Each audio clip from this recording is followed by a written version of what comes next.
We'll go ahead and get started. My name is Dave, and I am one of the owners and operators of Homeschool Tracker. And we just want to, first of all, just say thank you. Thank you so much for joining us tonight.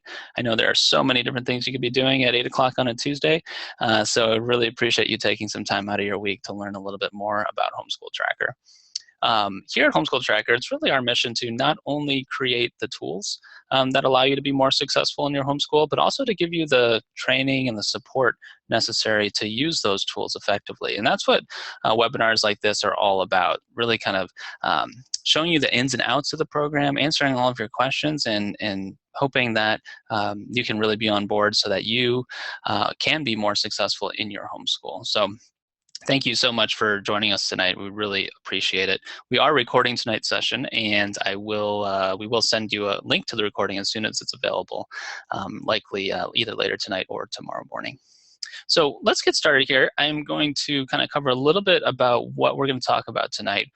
Typically, these sessions go for just about an hour or so, and then we have plenty of time at the end for any questions that you may have. I'm happy to stay on as long as necessary to answer all of your questions. So let's go ahead and dig into what we're going to talk about tonight. So first off, we're going to talk a little bit about where to find help. As you may have noticed, Homeschool Tracker is a very feature-rich program, and so there's lots of different features and different options within the program. So we want to talk a little bit about where to find help if you're ever stuck. Then we'll do a quick interface tour and see where everything is in Homeschool Tracker. Then we'll talk a little bit about the difference between subjects and courses and how to set those up within your account. Then we'll dive into assignments, which are really the heart of all of your record keeping in Homeschool Tracker. Then we'll talk about lesson plans, which are a very popular time-saving feature. We'll also get into reports, like report cards and transcripts, and we'll specifically talk about the daily task list. Then we'll talk about workflows, and what I mean by workflows is really just the way that you would use Homeschool Tracker on a day-to-day basis. And we'll probably cover a lot of that as we go, but we'll certainly circle back and kind of recap that as well. And then, like I mentioned, we'll have plenty of time at the end for Q&A.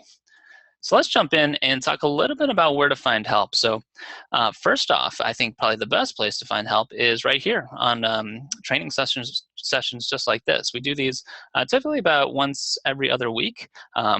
Probably more so now in the summertime because a lot of folks are getting ready for going back to school. But really, these are probably the best way for you to not only learn the ins and outs of Homeschool Tracker, but also have an opportunity to ask all of your questions just live here online. So we do these pretty often, and you can always see when the next one is by going to homeschooltracker.com and then going up to support and then the training center. And that's where you can see what the upcoming when the upcoming training events are. You can also find all of the replays of all of our previous sessions, links to them right here, as well as our archive on YouTube that has pretty much all of the ones that we've ever done on there. The next place I would recommend are our Getting Started tutorial videos. So from our main help site, which is just help.homeschooltracker.com, right here at the top, you can see all of the Getting Started tutorial videos. And these are just quick links that allow you to jump straight to a particular area to learn a little bit more about that. Each one of these videos is just a few minutes long, and it kind of covers just that specific area. So that's a great place to look if you're also seeking help. And then this help center in general is a great resource as well. And it's really kind of set up as more of a reference guide. So what I like to show folks is within Homeschool Tracker, so here we are in Homeschool Tracker, I'm just gonna jump to one of the screens here. I'll go to the calendar view. If you're on any screen within Homeschool Tracker, all you have to do is click on this help link up here in the top right, and it'll take you directly to the corresponding help page for the page that you were looking at. So here is the agenda calendar view, and this page tells you anything and everything you've ever wanted to know about that page, including links to very specific things that might be relevant. The other place that I would recommend within our help site is just using the search box here. So I can just search for something. I'm going to search for days off, and I can instantly kind of link to how to find a day off, or excuse me, how to set up days off within Homeschool Tracker right here. So this is really a great comprehensive help guide, and feel free to use it and use that search function to find exactly what it is you're looking for. Okay, so the last place I would recommend, not the last place, but the last one on my list at least, is our email support. You can email us anytime at support@homeschooltracker.com. My wife Amy and our customer support person Sherry both monitor that email box on a regular basis, and we respond to each and every email that we receive, typically within 1 to 2 business days, oftentimes faster than that. And you can email us with anything, any questions you might have, specific questions about features. If you're looking for suggestions on how to set things up or how to run a homeschool tracker within your homeschool, we're happy to help with that as well. And certainly, if you have any questions about your account or billing or anything like that, of course, email us at support@homeschooltracker.com. Okay, so let's jump into a little bit of an interface tour. So let's do a little demo of that. I'm just going to close out of some of these tabs here. So let me head on back to our home screen here for Homeschool Tracker. And the main menu here is broken up into 5 different areas. You have the schedules and planning section. This is where you'll find the agenda, which is your main kind of to-do list within Homeschool Tracker. You'll find it both in calendar view as well as list view. You also find your lesson plans here and the shared lesson plan library, which we'll talk about a little bit later. Below that is the students section. This is where your main student list is. This is where you can set the grade levels for those students. You also find the grading overview, which is a page where you can see each and every grade that your student has achieved over a given period of time. The lesson plans and presets page is here as well, and we'll cover that a little bit later. This is where you can track skills progress, add information about your student for their transcript that would be appended onto their transcript. And then the middle section here, these are all your reports. So things like your attendance report or the course list or the daily task list or your report cards or transcripts, they'll all exist right here. Now, depending on your program options, on what fields you have turned on and off, your menu might look a little bit differently. We actually have more reports than what you see here. It all just depends on what features are enabled in your program options. Now, on the top right is the Manage Lists section of the menu, and this is really more of a maintenance area, if you will. So each one of these links here takes you to a list, and you'll have, for example, your activities list or the chore names or your course list, grading skills, etc. Each one of these things allows you to edit, add, or delete items from that list. And I call it more of a maintenance area because you're probably not going to be in and out of these screens on a daily basis. It's more of a place where you'll go to make edits or to add new items, that sort of thing. And then the lower right here, this is the Your Account section of the menu. This is where you will find the program options, where you'll find your school profile, as well as all your subscription settings, your billing settings, and where you can set up user accounts for your students or other teachers. So that's just a really brief overview of the menu here. You can see how it's kind of broken up into these different sections. But really, you're going to spend most of your time probably up here in the agenda and running reports as well. But we'll cover all that here in just a few minutes. Okay, so let's talk a little bit about subjects and courses within Homeschool Tracker. So it's important to understand how we separate these two, especially at the beginning when you're setting up your account, because you want to make sure that the way that you're setting things up within Homeschool Tracker ultimately is so important because it can impact your transcripts or your report cards at the end of the day. So we think of subjects as really those broad areas of study. So things like math, language arts, history, or science. There's 4 default subjects in your Homeschool Tracker account when you start off. And we would say most accounts probably have anywhere between like 5 and 10 subjects. And these are, again, those really broad areas of study. Now, courses, on the other hand, these are very specific areas of study within a subject. So, for example, Algebra 2 would be the name of a course, and that would probably go under the subject of math. Composition 1 would be the name of a course that would probably go under the subject of language arts, and Physical Science 1 would be the name of a course that went under the subject of science. So you can really see how it's broken up, kind of the subjects being kind of the broad container, if you will, and then the courses would fall within that subject. So let's take a look at how this is set up in Homeschool Tracker. So first thing I'll do is I'll just jump over to the subjects list over here in the Manage List section of the menu. And here are my 4 default subjects. And as you can see, there's not really a whole lot of information here. You have history, This is my subject of history. It's a core subject, and there's one course within it, and it's currently active. Not a whole lot of other options really for this subject. If I double click on it, it'll open it up, and these are how you would edit each one of those options. But again, because subjects are really kind of this container for courses, there's not really a lot of settings you need to have here. If you wanted to create a new subject, you would just click on Action and go to Add, give your subject a name, and then click Save. But now let's jump over to courses. Now, right off the bat, you can see that courses have a lot more information. So here I have Ancient History 1, which belongs to the subject of history. It's worth credit units. It's got a weighted grading scale, all sorts of different things. So if I open that up, you can see just how detailed this is and how you can have all of these different options within this particular course. And the nice thing about that means that each course can have a different set of these options. So some courses can have weighted grading, some courses may not. Some courses might be on one kind of grading scale while others may not. And they all kind of roll up into that subject level depending on what subject they're a part of. So that's, if you think about it, kind of at the top level are your subjects, and then just below that are your courses. That's kind of how things are structured within Homeschool Tracker.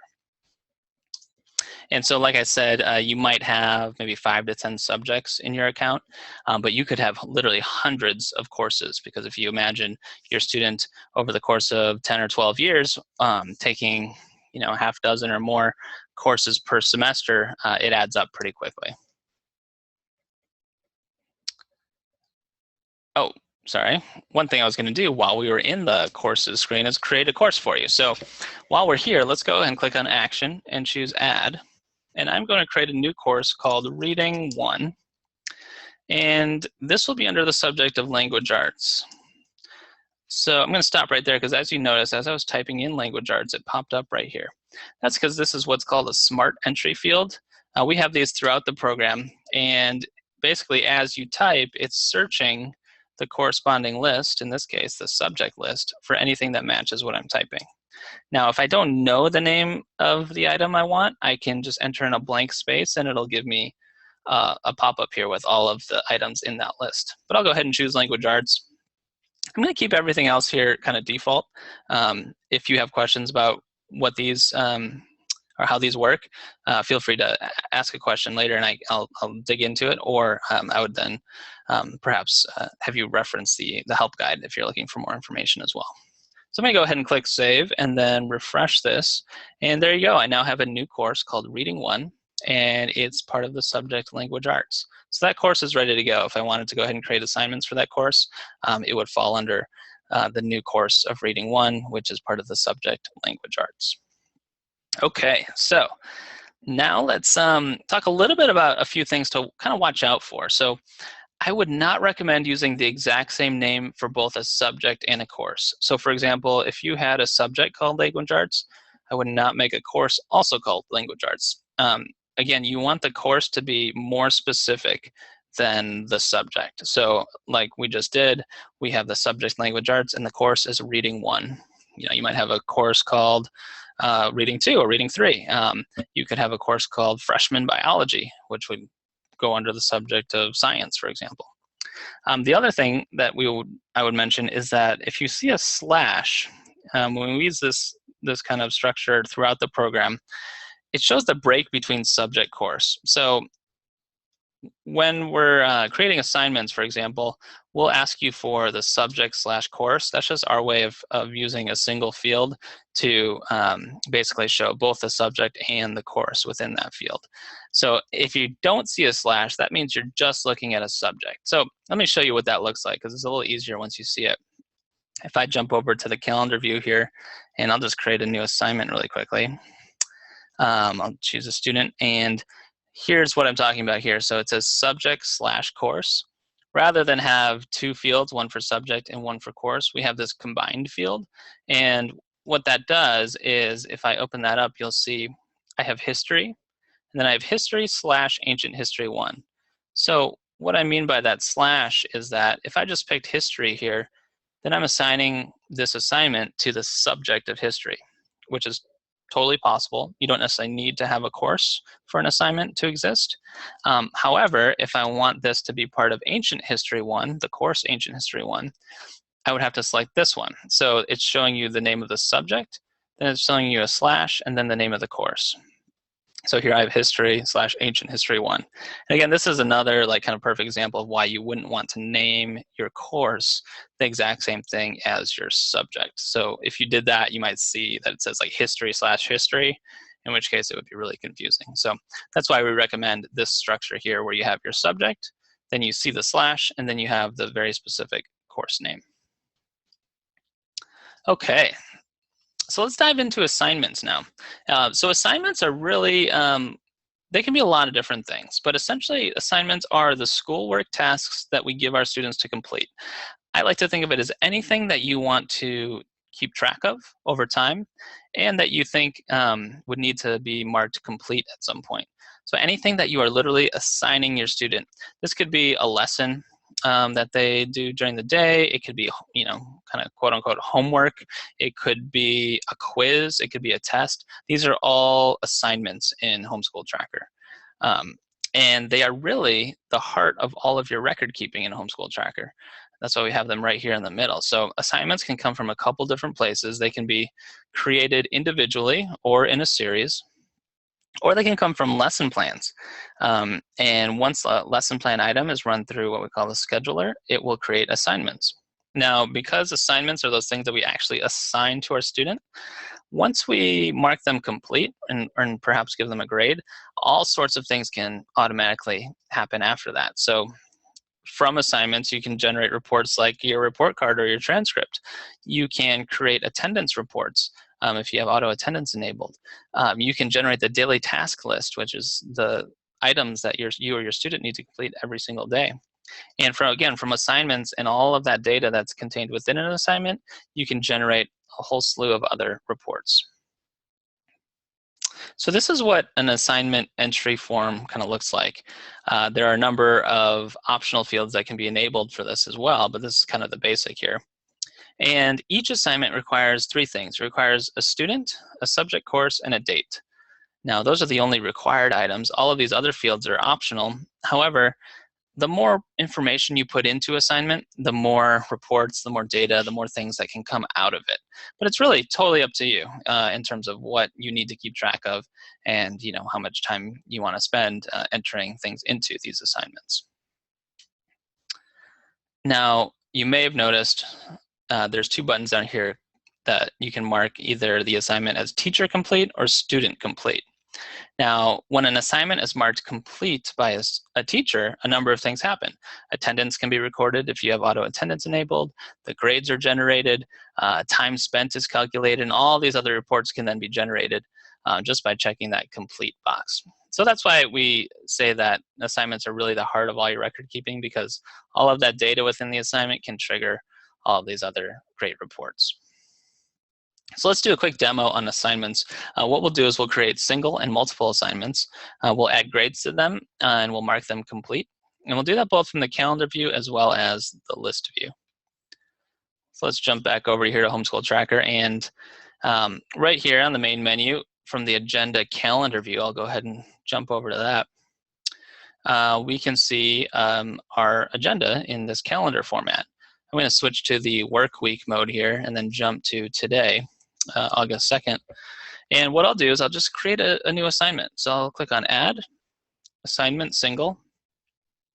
Now this is that same entry form that we were just looking at. What I'm going to do is I'm going to choose a student. I'll choose my daughter Campbell. And then I can pick a subject course. And now these are all smart entry fields again. So I'll hit the space bar to choose what I want. I'm going to choose Ancient History 1. And then activity, again, it's a smart entry field. So this is searching my activities list. I will call this a lesson. And then resource, this is searching my library and all the resources within it. I'll just pick one of these. For PLC, PLC stands for page, lesson, chapter. So I'm just going to say that this is lesson 1. And now I have to give it a date. So I'll give it today's date. And I can do a start and end time. Let's say it started at 9 o'clock and we went to 10:30. Okay, And oh, I'm going to make this worth some points. I'll say its points possible is 10. And let's go ahead and save that. So now there you have it. I have my first assignment for today, starting at 9 o'clock, going to 10:30 for Campbell, Ancient History 1, and it's lesson 1. Now, if I double click on that, I can see a little preview of it. And if I click on more, I can see the full editor again to make any changes that I like. Now, let's say I created this single assignment and now the day is over and I want to go in and I want to grade it and mark it complete. Well, if I want to add a grade, I can just change this from 0 to, let's say she got 9 out of 10. If I want to mark it complete, I'll just check the box for complete. Now, you'll notice that when I check that box, this grade was calculated as a 90%. Now, if I click Save, you'll notice a few things. First of all, the assignment itself got a little bit darker in color. That just shows me that this one has been completed. And then up here, you'll also notice that it says Campbell present. And what that means is that that shows me, because I have auto attendance enabled, it created an attendance record for me for Campbell for that day. Auto attendance basically assumes that if you mark something complete on a day, then that student was in attendance that day. So it'll create an attendance record for you. And that's it. And when we think about workflows, a lot of folks do just this. They'll go in and they'll create single assignments throughout their day, mark them complete and give them grades, and then keep on going. This technique also works really well in reverse. So, for example, if you are more of an unschooler or you just don't want to have everything kind of planned out beforehand, you could go in at the end of the day or at the end of the week for that matter and just kind of log all of the work that you did. Kind of like what we're doing now. It's 8 o'clock at night, and let's say I'm thinking back on our day, and oh yeah, Campbell had ancient history in the morning, and she got 9 out of 10 of that. I'm going to add all of the records essentially of what Campbell did throughout the day. And if you start doing that, then Homeschool Tracker really becomes more of a record-keeping tool and less of a lesson planning tool. And that's totally fine. I think one of the benefits of Homeschool Tracker is that it is what we call kind of an open platform. There are a lot of different ways to use it. There's no right way or wrong way. And it's really up to you to determine, what you want to get out of Homeschool Tracker and how much time or effort you want to put into it. But there are certainly a lot of different ways that you can use it.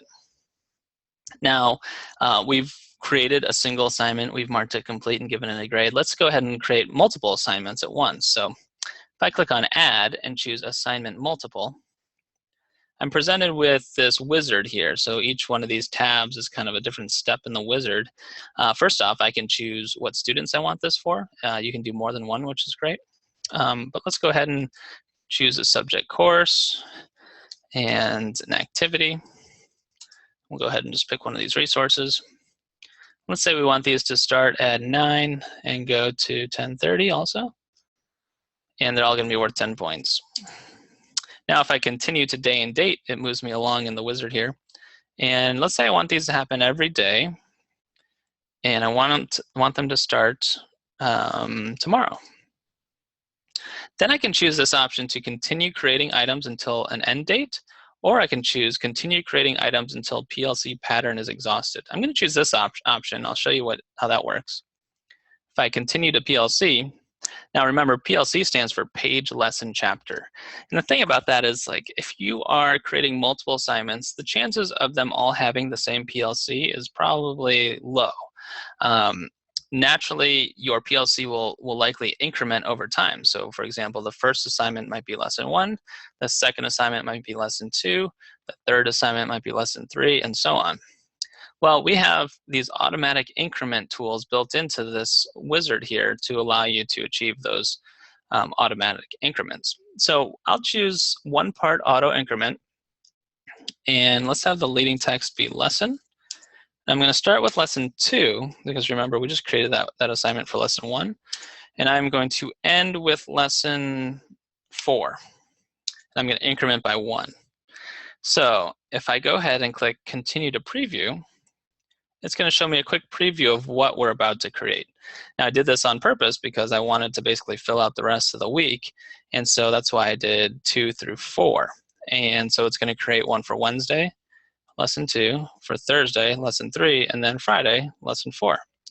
So if I'm good with all this, I just have to select them, because again, this is just a preview. Just go ahead and select them and then choose Accept Selected Items. This is almost like a shopping cart, right? This is just my last confirmation before I go ahead and create these items. But once I'm good to go, I'll just hit Accept. And there you go. Now I have 3 lessons here for Wednesday, Thursday, and Friday. And as you'll see, they increment from lesson 2 to lesson 3 and then lesson 4. So that's how you would create multiple assignments all at once. And kind of thinking about workflow again, folks could certainly do this on a weekly or every 2-week basis and generate all of the assignments they might need for that week, and do that for each and every course. And pretty quickly, you could create all the assignments that you might need for that period of time. So that's the agenda calendar view. Real briefly, I'll just talk about kind of how this calendar view is set up, because a lot of folks would, you probably spend a lot of time in here. Up here at the top, you have the add button that we showed earlier, where you can add different items for the calendar. These blue tabs, these are really filters. So they filter what you're viewing here in the calendar. So for example, if I wanted to change which students I was viewing, I could do that here. I could change the types of items. So for example, if I unchecked attendance, you'll see that attendance record went away. The attendance record is still there. We're just not viewing it because we're filtering it out. So I'll go ahead and check that so we can see it again. You can filter based off of completion status, meaning if it's teacher complete or student complete. And then you can also filter based off of subject and course. So we're seeing all subjects right now, but if I just wanted to see one specific subject or course, I could do that there. Below that is the Export to PDF button. So if you click on that, it'll basically take whatever it is that you're viewing here in the calendar, and it'll export it to a PDF file, which is great for printing or for sharing. You can certainly use that. Below that are the navigation buttons here to move forward and backward. And then you have these different views for how you like to see your day. So you can see the daily, one day at a time. You can see 1 week at a time. You can see the work week, the entire month, this agenda view, which is kind of a list format, and also a timeline view, which is kind of horizontal left to right. Below that, you can view either the full day, which is kind of midnight to midnight, or you can just show just the school hours, which is kind of how I have it set up, which is 8 a.m. to 7 p.m. in my case. Those school hours are set up in your program options, and they'll kind of filter in through here as well. I see Mark is asking a question. Will you touch on student complete? Yeah, sure, absolutely, Mark. I might as well touch on it while we're here. I'll open up this assignment here. And this is an optional field here, student complete. Typically, I think by default, we just have teacher complete on. Student complete is really just a way for your student to be able to come in here and mark something complete. Now, all that does is it marks it student complete. It doesn't do anything else. So what I mean by that is if I go ahead and save this, you'll notice I saved it. There's no grade, there's no attendance. What that student complete is good for, though, is it allows you as the parent or the teacher to then filter this view, or any view for that matter, for items that are marked student complete. So if you think of it as kind of an approval process, you as the teacher might not want to just see every assignment on here, because if you can imagine you have multiple students, this could get really busy. Well, what you could do then is just go in here under the filter, and let's say I only want to see items that are student complete.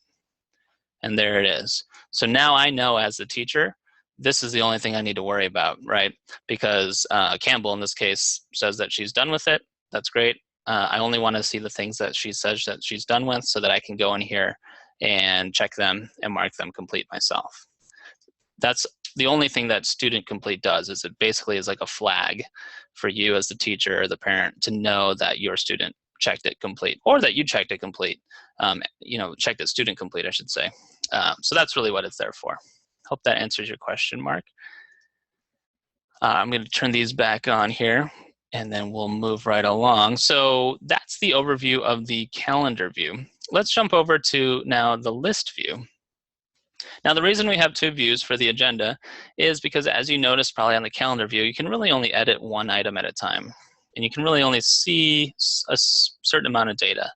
Now, on the list view, however, it's the same information. It's the same data, right? It's still the agenda, but instead of viewing it in a calendar view, we're viewing it in a list view. And what that means is the editing capabilities are much greater, as well as just kind of the visibility. So for example, right here, you can already see, I'm looking at this week now, and I can see all 4 assignments that we created.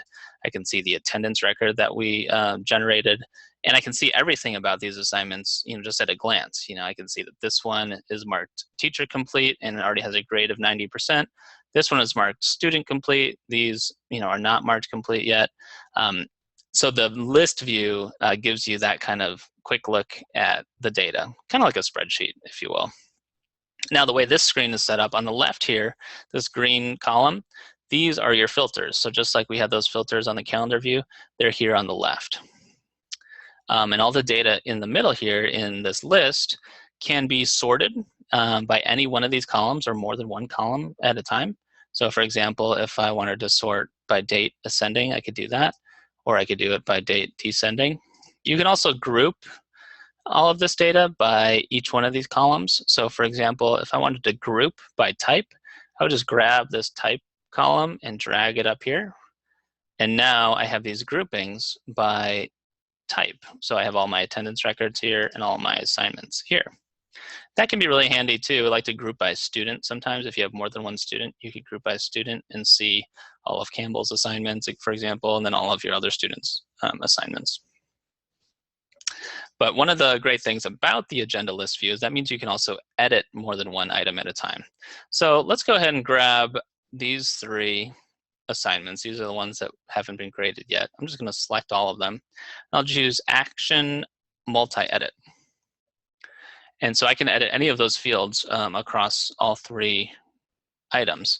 What I'll do is I'm going to add a grade. Let's say Campbell got 80% on all of them, and then I'm going to mark all of them teacher complete right here. And I'll click Save. And there you go. Now all 3 of those assignments have been marked teacher complete. They all now have a grade of 80%. And you'll also notice that 3 additional attendance records were all generated because I was able to do that.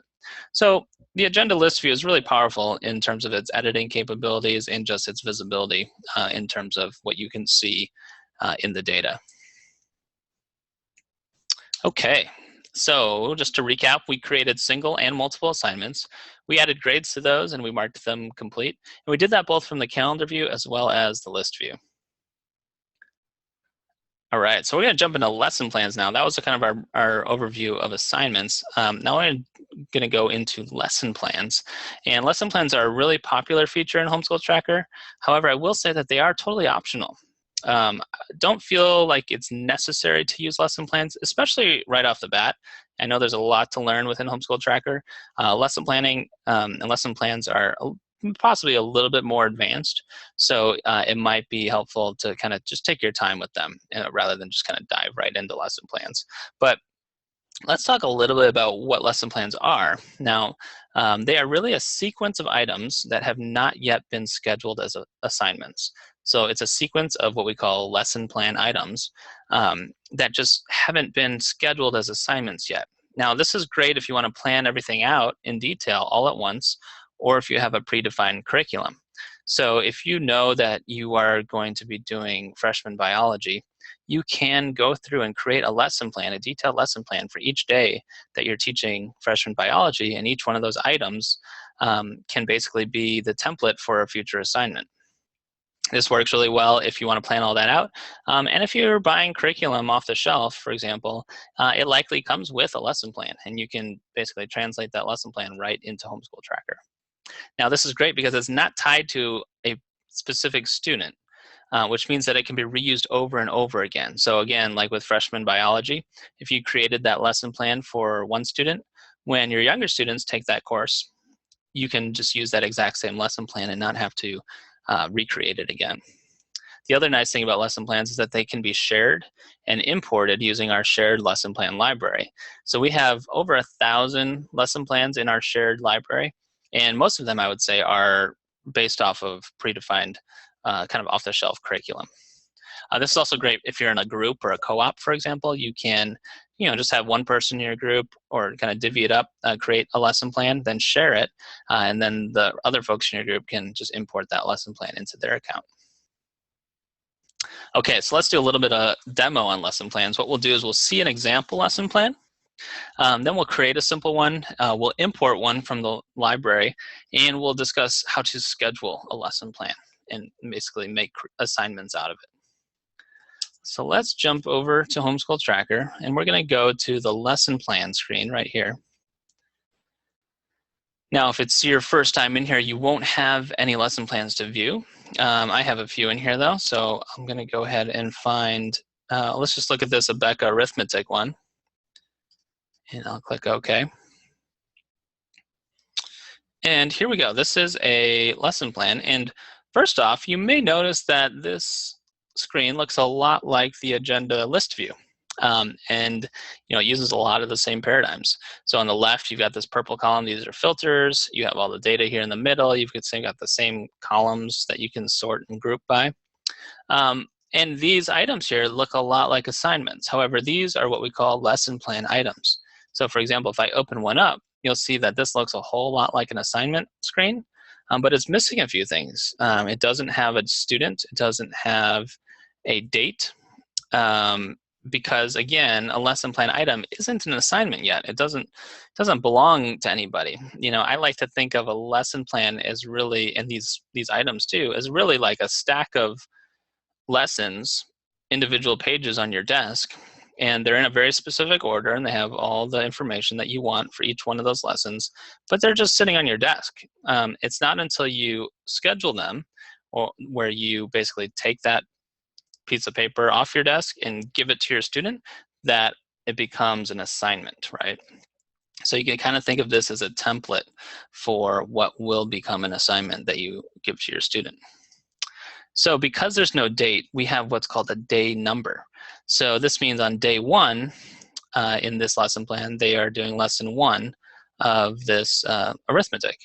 On day 2, they're doing lesson 2. On day 3, they're doing lesson 3, and so on.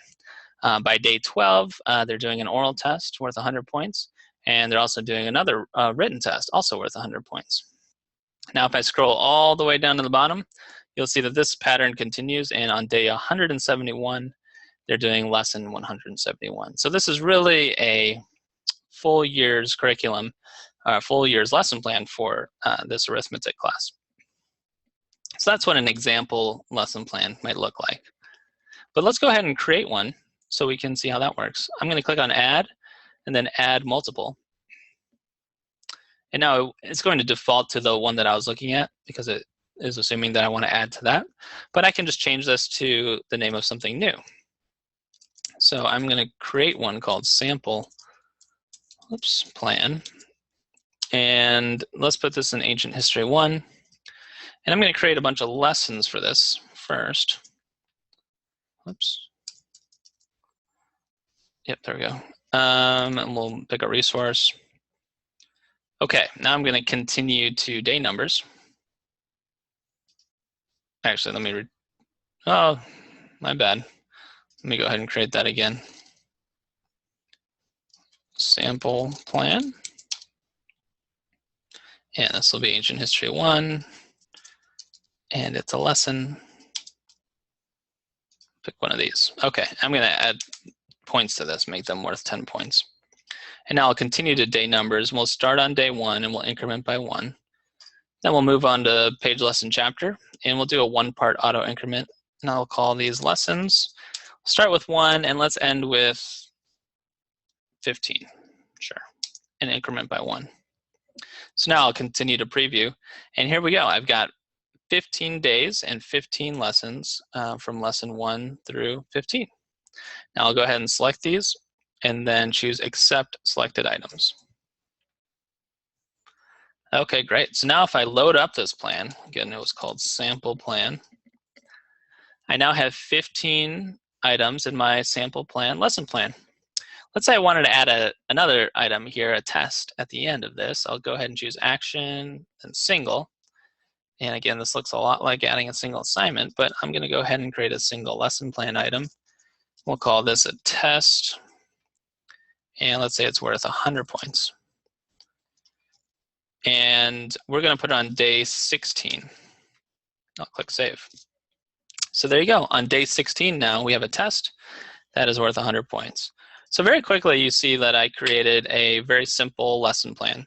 And I could continue this pattern here and kind of build out 180 days if I wanted. I would recommend, if you are thinking of doing something like that, to check out our replay of our lesson planning webinar that we did, because we talk about a lot of kind of more advanced strategies for creating lesson plans and doing it really efficiently. So be sure to check out that replay if you're interested in that. But there you go. That's how you would create a simple lesson plan pretty quickly.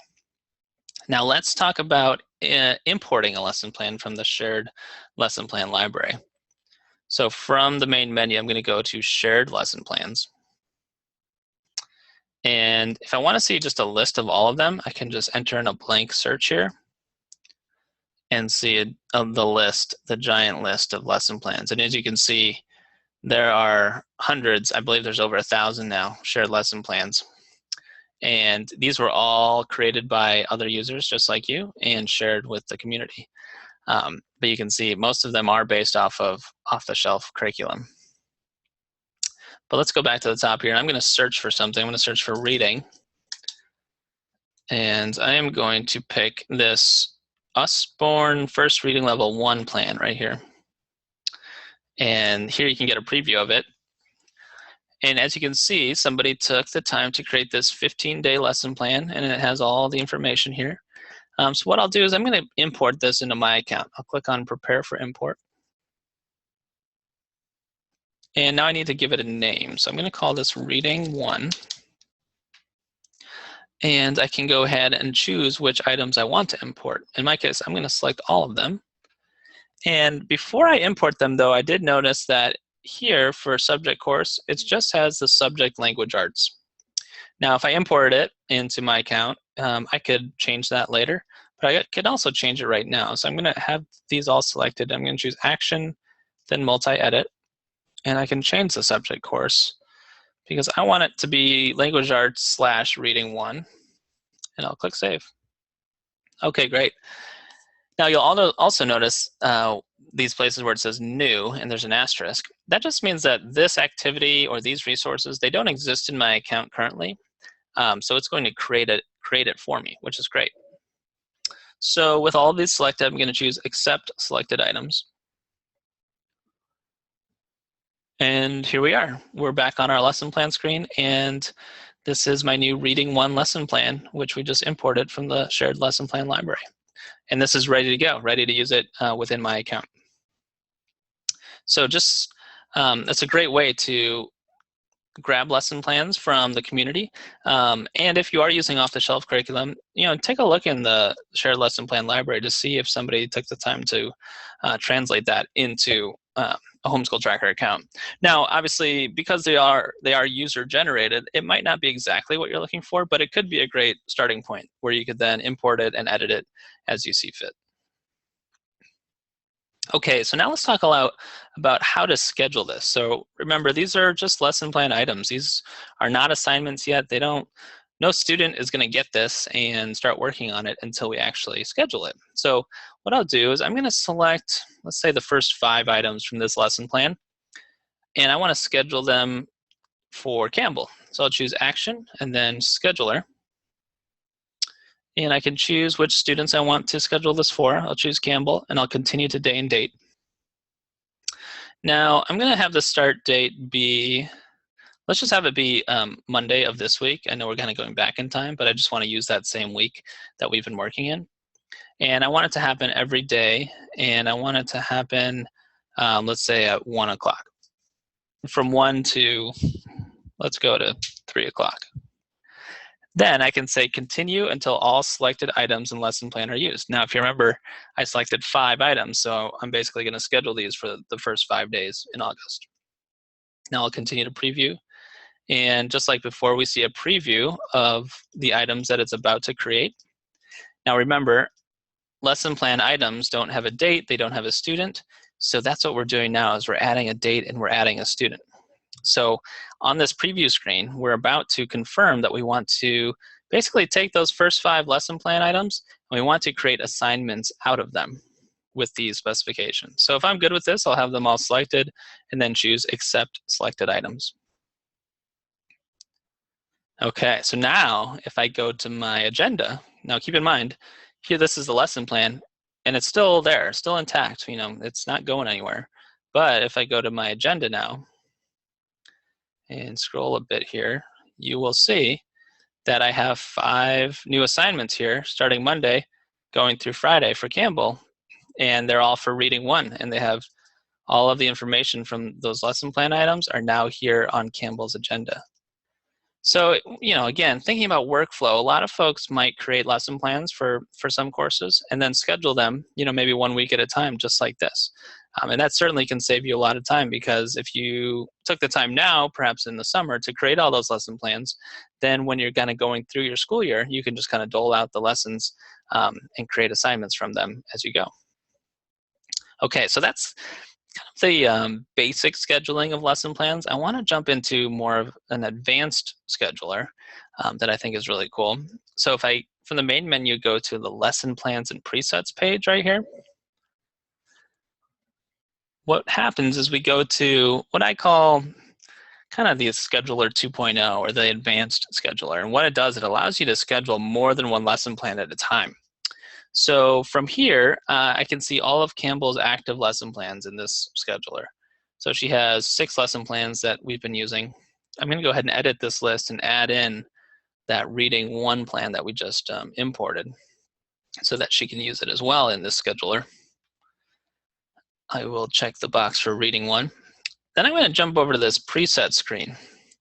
Now, right off the bat, the presets look a lot like this looks a lot like a calendar, but you'll notice that there's no dates up here. It's just Monday, Tuesday, Wednesday, Thursday, Friday. What these are preset times that I'm setting up when I want a specific subject course to occur. And when I say want it to occur, it basically means when I run a scheduler, I want the scheduler to kind of look for these times for that specific course, and I want the scheduler to assign, or to, schedule those items during those times.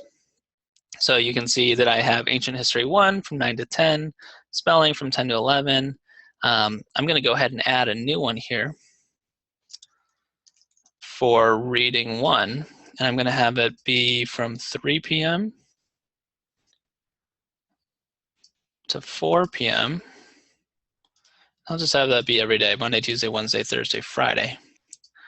Click Save. So there we go. I just created a new preset. So now from 3 to 4 every day, there's a preset for Reading 1, and this is all for Campbell.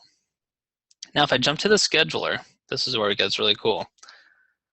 I can basically take all those lesson plans and have the scheduler schedule them all at once for these preset times. So here we go. I have 7 different lesson plans all selected.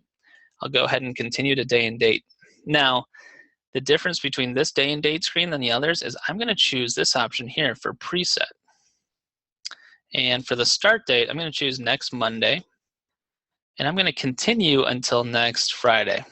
So I'm basically going to schedule just next week. So remember, I'm taking 7 lesson plans. I'm using the preset times that we had set up on the preset screen. I'm going to schedule all of them for next week, Monday through Friday. So let's go ahead and continue to preview. And here you go. You'll see that I am about to schedule 47 items from all of these different courses. So here is Monday, and this is Ancient History 1, and this is all the information for that.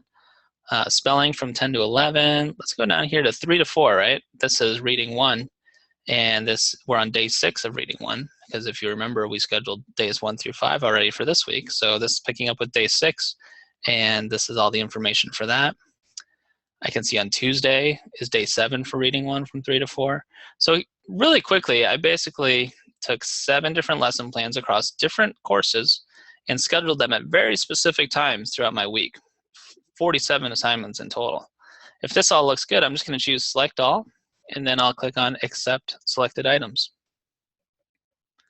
And so now it's taking all of those lesson plan items and it's creating those assignments off of those lesson plan items. And it's doing that for 47 of them for next week.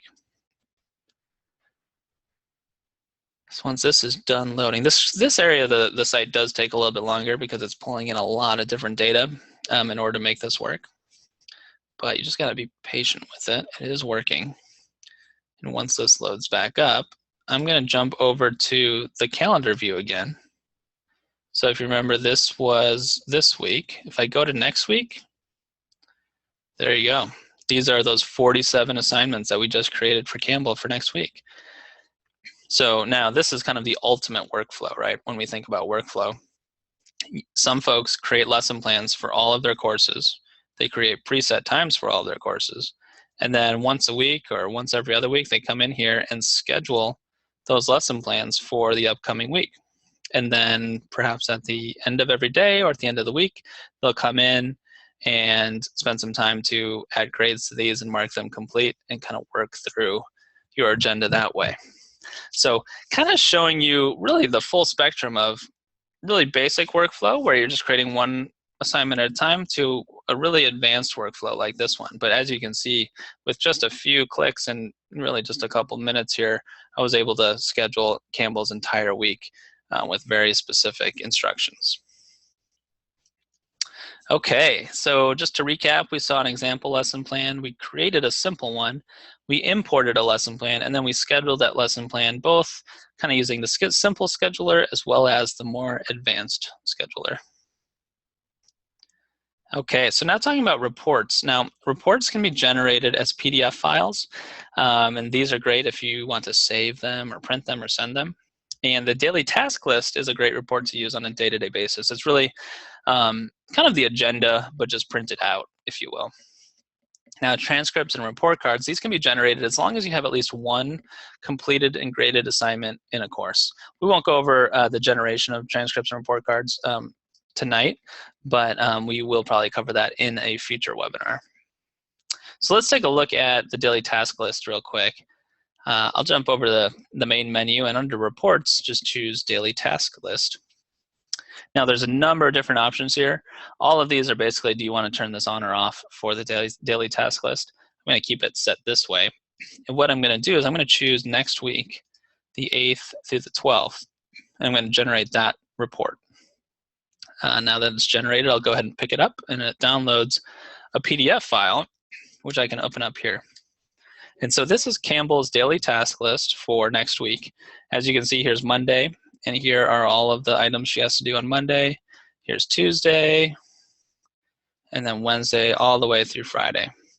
And so based off of those boxes that you can check before you generate the report will determine what information is on this report for you.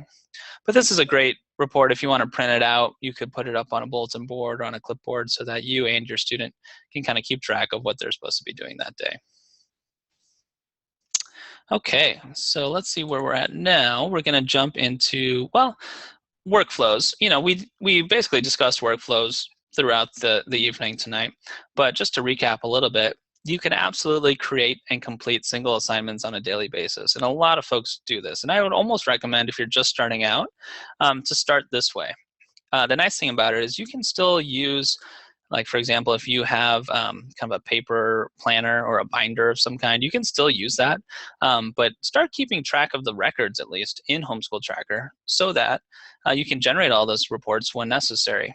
You know, creating those single assignments or multiple assignments can work from a planning perspective if you wanted to do that at the beginning of the week and set up your week that way. Or they can be used just as a record keeping perspective. It can be done after the fact where you go through your day and then you log in all of the information that you did that day. Now, more advanced workflows might include using lesson plans, maybe just one or two depending on the course, or you can go all out and create lesson plans for each one of your courses or each one of your students. It can be a single lesson plan that has multiple courses in it, and you could set up preset times or schedule them manually if you like. So you can really start to see excuse me, the number of different ways that you can use Homeschool Tracker on a daily basis. All right, so that is it for most of our prepared section of the presentation. We'll definitely kind of jump into Q&A if you have any questions. Let's see, Mark, it looks like you have a question. Do students log in themselves and can only see their task list? That's a great question, Mark, and it's entirely up to you. There are a couple different ways to do that. So students can log in themselves. We have a lot of customers that do that. I'll show you how that's done here real quick. So from the main menu, so I'm logged in as the administrator right now, just so you know. And there are 3 different levels of users within Homeschool Tracker. You have your admin, which is just 1 user. You have a teacher account, which you can have up to 3, I believe. And then you can have a student account, and you can have up to 20 of those. So if I go to my subscription and users page here, you'll see down here I have all of my different students. And I have Campbell, I have Dave, and I have Manning. Those are all students. Now, where it says active, this is basically, does the student have an active user account? And user account, we mean, do they have a login? Can they log into the program? Because as you can imagine, a lot of students or a lot of families might not want their student to have any kind of login, or if they're younger, they're just not there yet. But if you do have older students and you do want them to log in, you can absolutely create a user account for them. So what you have to do, let's say I wanted to create a user account for Manning. I would just double click on it and then turn this on so where it's active, and I can assign him a username and password. And then I can choose the permissions that this student might have. So I'm going to actually open up Campbell's here because I've already created one for her, as you can see. If I open that up, I can, obviously I have her username, I can change her password, but I can choose what she may or may not have access to. So these are permissions, like does she have right access to these areas of the program? Now, by default, or in all cases, a student's user account only has access to their information. A student can't see another student's information, and vice versa. A teacher account can see all students, and an admin account can certainly see all students. So let me just see here. I'm going to just leave these all unchecked, just so you can see what this looks like. And I'm going to log out real quick.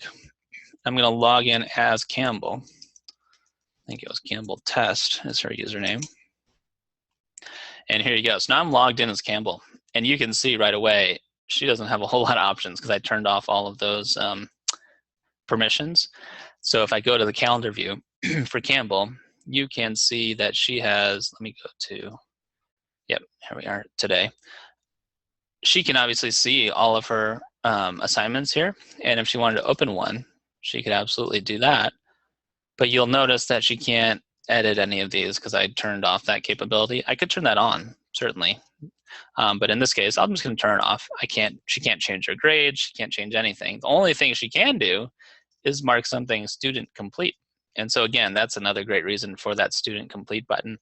If I want my student just to have read-only access, except for the ability to do that, then that's great. So she can obviously see all of her tasks that she has scheduled for her. And here is her next week. And again, she can see all that information. Can't edit it though, only can mark it complete if she likes. So that's what a user account looks like. Hopefully that answers your question, Mark. Any other questions out there? Feel free to send them in, and I will be happy to answer them. Doesn't look like any other questions are coming in. Let me just see if there were any questions sent in ahead of time. Let's see here. Oh, looks like Mark has another question. Say you plan the weekend, you take Wednesday off. How do you move the activity? That's a great question, Mark, excuse me. So rescheduling comes up often, obviously. Let's take a look here at next week for Campbell. Now, obviously, probably the easiest way to reschedule something is right here from the calendar view. Simply drag and drop, right? You can move something around. I can move it to the next day if I like. Obviously, the downside of that is you can only move really one item at a time. And so if I wanted to move all of these forward a day, that would be pretty tough. But that's why we do have the agenda list view. So I'm going to jump over there, and I'm going to change my date range here to next week. And here are those 47 items, 47 assignments. So let's say Campbell is sick on Monday. Or in your case, let's say, in your example, I should say, she decides to take Monday off for some reason. Well, what I want to do then is basically move everything forward a day. So I select everything here. I'll just choose select all, and then I'll choose action, reschedule. And what I want to do is I want to change the start date. So instead of starting on Monday, I'm going to have everything start on Tuesday. And I'll continue until all these items are moved. Continue to preview. And now, again, the preview is showing me what it's about to do. Here's the existing date the new date Tuesday, and so on. Tuesday to Wednesday, Wednesday to Thursday. So I'll select all. And again, you're starting to see kind of the paradigms here. You always, Homeschool Tracker pretty much always gives you a preview of what you're about to do. You got to make sure you select all, or select the ones that you want, and then choose accept. And here we go back to the agenda. Now, if I go to the calendar, this is probably the easiest way to see it. Now, Monday is totally clear. I can take that day off, and everything else is pushed forward. If I go to the following week, you'll see that it now rolls into the following week as well. Now, this also comes up because there's probably two main reasons to reschedule, or two, I should say, rescheduling techniques. One is to push everything forward like this. The other, so let's say Campbell was sick, or she decided to take Tuesday off as well. Well, I don't want to get too far behind and keep pushing things forward and forward. Let's say I just want to basically reschedule Tuesday to kind of double up her work on Wednesday so that we get caught up.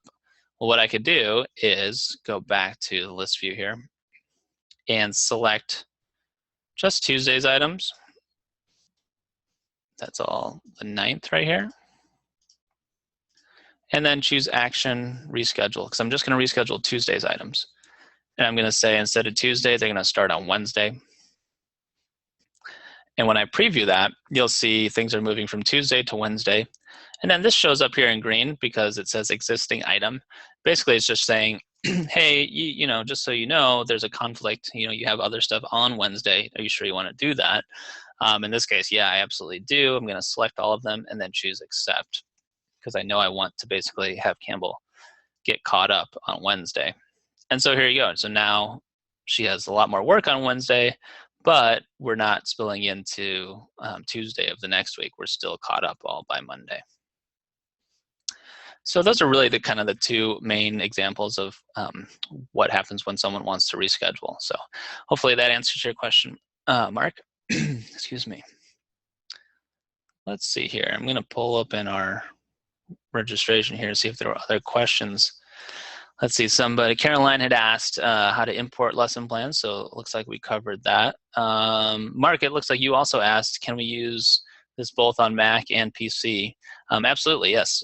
This runs completely in your web browser. In my case, I'm using Chrome right here, but it works in Safari, it works in Internet Explorer, it works in Firefox, and obviously Chrome and Firefox, Internet Explorer are both on PCs and Macs, so you can use it on either machine. I'm on a Mac right now, but I also have a PC that we use this on, and it works just great. So it also means that you can not only use it from PC or Mac, but you can use it from anywhere. It doesn't have to be just your home computer. You could log in at the library if you like. You could log in at a friend's house, or if you have a laptop, you can obviously bring that wherever you like as well. Okay, looks like some of the other questions here were all about just want to learn the basics. So it looks like we covered all the questions that came in ahead of time. Any other questions out there? Feel free to send them in. I will say, just again to recap, that we have been recording this, so we'll send that out to you as soon as that recording is ready.